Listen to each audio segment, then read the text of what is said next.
जी अस्सलाम वालेकुम नाज़रीन, आपका मेज़बान ज़ैनुल आबदीन आपकी खिदमत में फिर से हाज़िर है। जी इस वक्त हम खड़े में जामा मस्जिद रहमानिया पर, ठीक है। और ये हमारे साथ शफ़क़त साहब मौजूद हैं, ये जिनके ऊपर अभी झूठी एलिगेशन लगाई गई थी, ठीक है। जो कि इनके लिए अलग अलग तरीके के बयान चलाए गए थे कि ये इनके पीछे नमाज नहीं होती और ये लोगों के पैसे खाए जाते हैं और ये मंशायत अपनी सरपरस्ती में बिकवाते हैं।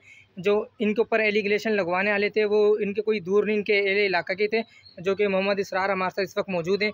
हम इनसे मज़ीद जानेंगे इन्होंने इनके ख़िलाफ़ ऐसी झूठी एलिगेशन क्यों लगाई, क्या वजूहत थी।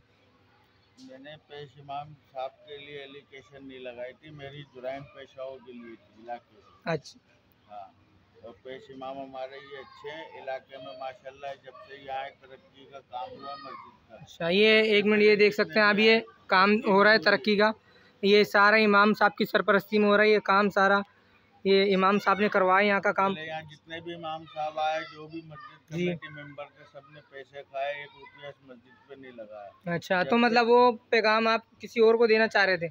हाँ, वो जुराइम आपने इमाम साहब का भी तो नाम लिया था उसके अंदर। इमाम साहब का उसमें नहीं था, मैंने कहा इमाम साहब के पास बैठे हुए जो थे वो लोग। आपको इमाम साहब से कोई गिला शिकवा, कोई शिकायत नहीं है? आपके इमाम साहब बिल्कुल मुतमईन है, इलाके के अंदर सेट हैं।